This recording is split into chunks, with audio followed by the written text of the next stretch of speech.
Hello, আজকে আমি সকাল সকাল রেডি হয়ে বের হয়ে গেছি কারণ আজকে আমার বান্ধবীর মেহেন্দি। বাট আমরা চলে আসছি কিন্তু যার মেহেন্দি তার কোনো খবর নেই। আমরা এই ঘন্টা ধরে দাঁড়িয়ে আছি। আমি তোর লেট হইলো কেন ক? আমার লেট হইলো যে মেরে কারণে।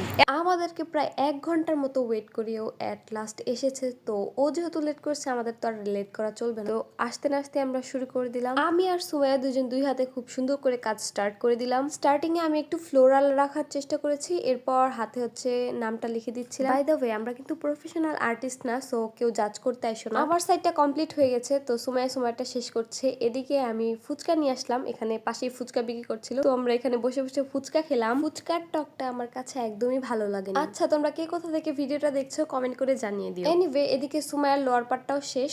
তো এরপর আমরা 5 মিনিটে একটা ব্রেক নেই, তারপর এখানে আমরা পিকচার্স ভিডিওস ক্লিক করি। এন্ড আই হোপ তোমরা দেখেই বুঝতে পারছো আমার বান্ধবী কতটা খুশি। এরপর আমরা হচ্ছে আপার পার্টটা শুরু করি, এন্ড দেন আপার পার্টটাও শেষ হয়ে যায়, তারপর আবার ভিডিওস পিকচার্স। যাই হোক, সবাই ওর জন্য দোয়া করবে। এরপর বান্ধবীকে বিদায় জানাই আর তোমাদেরকেও বিদায় জানাই। আই হোপ তোমাদের ভিডিওটা ভালো লেগেছে। Thank you so much for watching. আল্লাহ হাফেজ।